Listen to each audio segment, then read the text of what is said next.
शर्मा, आप देख रहे हैं SP9 न्यूज। स्वागत है आपका हमारे इस खास प्रोग्राम में। प्रोग्राम की शुरुआत इस वक्त कर रहे हैं कांग्रेस पार्टी की पूर्व अध्यक्ष राहुल गांधी से। कांग्रेस पार्टी की पूर्व अध्यक्ष राहुल गांधी ने मोदी सरकार पर निशाना साधते हुए एक ट्वीट किया। आपको बता दूं, कांग्रेस पार्टी के अध्यक्ष राहुल गांधी ने मोदी सरकार पर निशाना साधते हुए ट्वीट किया है कि जिस तरह से ऑक्सीजन व वैक्सीन की कमी है, ये वाकई में चौंकाने वाली बात है। आपको बता दूं कि देश के मौजूदा हालात को देखते हुए सरकार पर निशाना साधने की कोशिश विपक्षी पार्टियों की तरफ से की जा रही है। विपक्षी पार्टियां इस वक्त सरकार को घेर रही हैं, लेकिन कुल मिलाकर अगर देखा जाए तो फिलहाल सरकार ना तो देश की जनता के सवालों का जवाब दे पा रही है और ना ही विपक्षी पार्टियों के सवालों का जवाब। और अब ऐसे में आपको एक बहुत बड़ी खबर ये भी बता देते हैं कि दरअसल सबसे बड़ी बात यह है कि विपक्ष लगातार सरकार की सच्चाई बता रहा है, सरकार की सच्चाई को जनता के सामने रख रहा है, जिससे पता चल रहा है कि स्थितियां कितनी अब अलग होती नजर आ रही है। चलिए एक रिपोर्ट आपको दिखाते हैं। राहुल गांधी ने ट्वीट करते हुए मोदी सरकार को लेकर क्या कुछ कहा और किस तरह से मौजूदा समय में न सिर्फ विपक्षी पार्टियां सरकार से सवाल पूछ रही हैं, बल्कि देश की जनता भी सरकार से सवाल पूछती नजर आ रही है। देखिए ये खास रिपोर्ट। देश में कोरोना संक्रमण के मामले बढ़ते जा रहे हैं और ऐसे में देखने को ये मिल रहा है कि सरकार कहीं ना कहीं फेल होती नज़र आ रही है।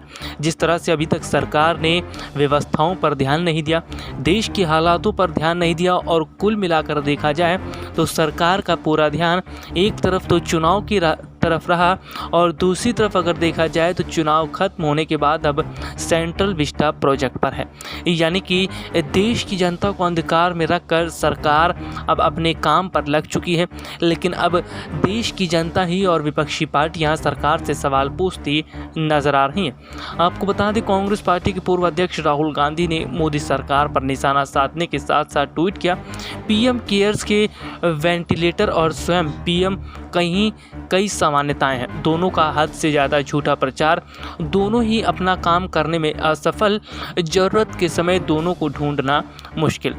जी हाँ, अगर बात करें देश के मौजूदा हालातों की तो देश के अस्पतालों में बड़े स्तर पर न सिर्फ वेंटिलेटर्स की कमी देखने को मिल रही है, बल्कि हॉस्पिटल्स में बेड तक की सुविधा नहीं है।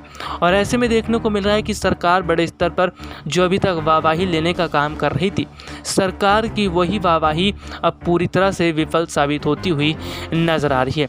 यानी कि देखा जाए तो इस वक्त मौजूदा समय में मंत्री मोदी सरकार को बचाने की कोशिश कर रहे हैं, यानी कि सरकार की गलतियों को छुपाने की कोशिश कर रहे हैं। लेकिन आज देश की जनता ये समझ चुकी है कि किस तरह से इतने वर्षों में मोदी सरकार ने ना सिर्फ देश की जनता के साथ धोखा किया, बल्कि देश की जनता को अंधकार में भी रखा। जी हाँ, अगर बात करें तो जिस तरह से देखने को मिला कि सरकार ने इस समय में ना सिर्फ बेरोजगारी को पर कोई काम नहीं किया, बल्कि अन्य कई मुद्दे जैसे किसान हैं या फिर इसके अलावा कहे जाए देश की अर्थव्यवस्था पर भी कोई काम नहीं किया। जिस तरह से देखने को मिला कि सरकार ने पहले तो 5 साल ऐसे ही गंवा दिए, उसके बाद जिस तरह से सरकार ढीला काम करती नज़र आई और ख़ास तौर पर सरकार ने बड़े मुद्दों पर ध्यान नहीं दिया और जनता की आवाज़ को दबाने की कोशिश की गई। इसका मतलब ये है कि सरकार कहीं ना कहीं ये दिखाने की कोशिश कर रही है कि सब कुछ ठीक है और जो सरकार का सच बता रहा है उस पर एक्शन लिया जा रहा है। लेकिन अगर देखा जाए तो जिस तरह से विपक्षी पार्टियां इस वक्त शांत बैठने वाली नहीं है, विपक्षी पार्टियां लगातार सरकार को घेर रही हैं और सरकार से सवाल पूछती नजर आ रही हैं। वहीं देश की जनता भी अब उठ खड़ी हुई है और सरकार से लगातार सवाल पूछा जा रहा है। लेकिन अब देखना ये होगा कि आखिरकार सरकार कब तक अपनी नाकामियों को छुपाएगी। वैसे सबसे बड़ी बात तो ये है कि मौजूदा समय की अगर स्थितियों की बात करें तो भले ही अभी कोरोना केसों में थोड़ी सी गिरावट देखने को मिली है, लेकिन अभी भी स्थितियां उतनी ठीक नहीं हो पाई हैं जितना ठीक होने का दावा किया जा रहा है। वैसे अगर बात करें, अभी तक विदेशी स्तर से कई मदद भारत को मिल चुकी है, दवाइयों के मामले में, ऑक्सीजन के मामले में और कई अन्य मामलों में। और सबसे बड़ी बात तो यह है कि वैक्सीन पर जिस तरह से घमासान छिड़ता नज़र आ रहा है, वैक्सीन की बड़े स्तर पर किल्लत देखने को मिल रही है। जिस तरह से देश के कई राज्यों में अभी भी पूर्ण रूप से वैक्सीन नहीं पहुंची है और यहां पर देखा जाए तो बहुत सारे ऐसे लोग हैं जिन्होंने रजिस्ट्रेशन तो करवा लिया लेकिन उन्हें फिर भी वैक्सीन नहीं लग पाई है, जिसे देखकर कहा जाए तो सरकार ने बड़े स्तर पर वैक्सीन अभी उन राज्यों को उपलब्ध करवाई ही नहीं जहां पर वैक्सीन की ज़रूरत है। और सबसे बड़ी बात तो है कि ऐसे समय में सत्ता पक्ष जिस तरह से राजनीति कर रही है और विपक्षी पार्टियों को घेर रही है, ये बात देख रही है जनता कि किस तरह से सत्ता पक्ष बड़े स्तर पर गलतियां कर रही है और उसकी जो गलतियां हैं वो पूरी तरह से राज्य सरकारों पर थोपती नजर आ रही है और देश की जनता पर। तो देखा आपने कि मौजूदा स्थिति किस तरह से खराब होती नजर आ रही है। और सबसे बड़ी बात अगर देखा जाए तो शुरू से सरकार पर यह आरोप लग रहा है कि उन्होंने व्यवस्थाओं को सुधारने का काम नहीं किया, देश के हालातों को सुधारने का काम नहीं किया। और देखने को यह भी मिल रहा था कि जब कोरोना के नए लक्षण देश में पाए जा रहे थे, जब कोरोना के नए वेरिएंट देश में देखने को मिल रहे थे, उस दौरान स्थिति क्या थी? उस दौरान स्थिति ये देखने को मिल रही थी कि सरकार को बताया गया था कि आखिरकार स्थितियां आने वाले समय में खराब हो सकती हैं, ऐसे में सरकार को कदम उठाना चाहिए। लेकिन सरकार ने सारी बातों को इग्नोर किया। सरकार ने अपना सारा टाइम, सारा ध्यान चुनाव पर लगाया और चुनाव में बाकायदा जिस तरह से देखने को मिला कि नेताओं के द्वारा सोशल डिस्टेंसिंग की धज्जियां उड़ाई गई और जिस तरह से स्थितियों को खराब करने में कहीं ना कहीं राजनीतिक पार्टियों का तो हाथ है। अगर बंगाल की बात करते तो बंगाल में जब चुनाव प्रचार प्रसार हो रहा था उस दौरान देखने को मिला कि बड़ी बड़ी संख्या में बीजेपी की तरफ से रैलियां की जा रही थी। बीजेपी नेताओं के मुंह पर मास्क तक नहीं था और कुल मिलाकर ये भी देखने को मिला कि सरकार जो है वो पूरी तरह चुनाव में बिजी रही। इधर देश के हालात खराब होते चले गए। हैरान करने वाली बात यह भी है कि बंगाल में जब स्थितियां खराब होने लगी और देश में भी कोरोना का संक्रमण बड़े स्तर पर फैलने लगा तो राजनीतिक पार्टियों ने अपनी रैलियां रद्द कर दी। लेकिन बीजेपी ने बंगाल के अंदर रैलियां रद्द नहीं की, अपने कार्यक्रम में बदलाव नहीं किया। और स्थिति क्या हुई, नतीजे क्या है? बंगाल चुनाव में बीजेपी को झटका लगा।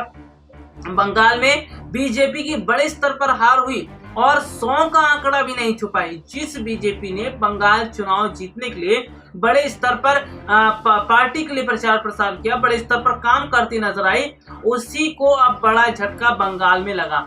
न सिर्फ बंगाल में लगा बल्कि उत्तर प्रदेश पंचायत चुनाव में लगा, मध्य प्रदेश के उपचुनाव हुए वहां पर भी झटका लगा। तो ऐसे में सब देखने को मिल रहा है कि सरकार तो पहले चुनाव पर बिजी रही और चुनाव खत्म होते ही सरकार का ध्यान चला गया सेंट्रल विस्टा प्रोजेक्ट पर। जी हाँ, सेंट्रल विस्टा प्रोजेक्ट वही प्रोजेक्ट जिसको लेकर इन दिनों खूब चर्चाएं देखने को मिल रही हैं और सरकार इस प्रोजेक्ट को जल्दी से जल्दी कंप्लीट करवाना चाहती है। लेकिन सरकार अगर जल्दी से जल्दी देश के अस्पतालों को बनवा देती, बेरोजगारों के लिए जो रोजगार के अवसर तलाश करवा देती और जिस तरह से तमाम तरह से जो लोगों को परेशानियां हुई हैं, महंगाई जिस तरह से बढ़ी है उसको कंट्रोल करने का काम करती, तो ये सारी चीजें अगर सरकार करती तो बताया बात समझ में आती। लेकिन सरकार ने इतने बड़े बड़े मुद्दों पर काम नहीं किया। आनन फानन में जो बिल लाती चली गई, चाहे वो किसानों के लिए बिल हो, चाहे वो दिल्ली के लिए बिल हो, तो ऐसे में देखने को मिला कि सरकार कहीं ना कहीं थोपने की कोशिश जनता पर खुद को कर रही है। यानी कि पूरी तरफ सरकार अपना नियंत्रण रखना चाहती है। यानी कि कहा जाए तो लोकतंत्र जो है, लोगों का शासन है, यानी कि लोकतंत्र भी आज थोड़ा थोड़ा ऐसा लग रहा है कि शायद लोकतंत्र नहीं है। लोगों को बोलने का अधिकार नहीं है, लोग अपनी बात नहीं रख सकते। तो कुल मिलाकर आप ये देखिए, सरकार लोगों को घेरने की कोशिश कर रही है, अपने नियंत्रण में करने की कोशिश कर रही है। लेकिन देश की जनता समझदार है, देश की जनता समझ रही है, देख रही है और जिस तरह की स्थितियां देखने को मिली उसे देखते हुए अभी तक चुनाव में वोट भी किया है और जनता ने अपना फैसला भी सुनाया। चलिए आज के लिए इतना ही, आपसे फिर मुलाकात होगी, तब तक के लिए इजाजत दीजिए, नमस्कार।